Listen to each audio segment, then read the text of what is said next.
नेताजी सुभाष चंद्र बोस उस समय की सबसे प्रतिष्ठित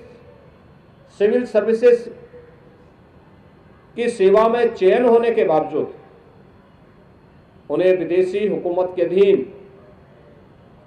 सेवा करने में परहेज था, इसलिए उन्होंने नौकरी छोड़ी। भारत माता की स्वाधीनता के लिए उन्होंने अपनी नौकरी को तिलांजलि दी। यही नहीं, वह एक ऐसा कालखंड था जब साधन के अभाव थे, यह देश गुलाम था, तमाम प्रकार की आपदाएं थी, गुलामी तो थी ही, आपदाएं भी थी। कभी प्लेग की बीमारी फैलती थी, कभी सूखा और अन्य तमाम प्रकार की चुनौतियों का सामना देश को करना पड़ रहा था। उन स्थितियों में सेवा भाव कैसे होना चाहिए, इसकी भी मिसाल उन्होंने अपने उस समय के युवाओं की टीम के साथ मिलकर के बंगाल और देश के अन्य तमाम क्षेत्रों में जाकर के उस प्रकार के अभियान के साथ जुड़ करके युवाओं के लिए एक नई प्रेरणा अपने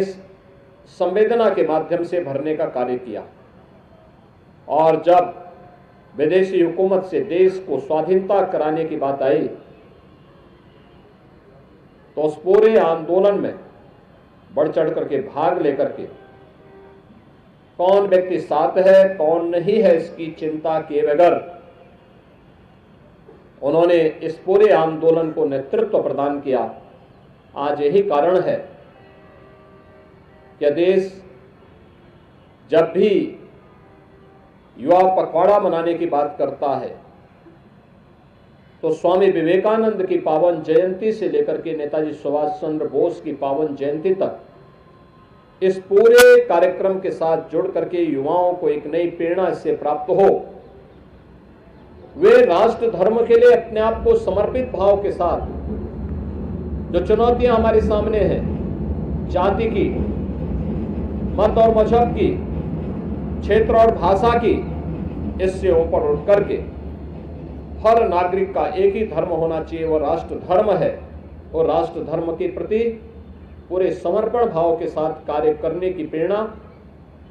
नेताजी सुभाष चंद्र बोस का महान व्यक्तित्व हम सबको प्रदान करता है।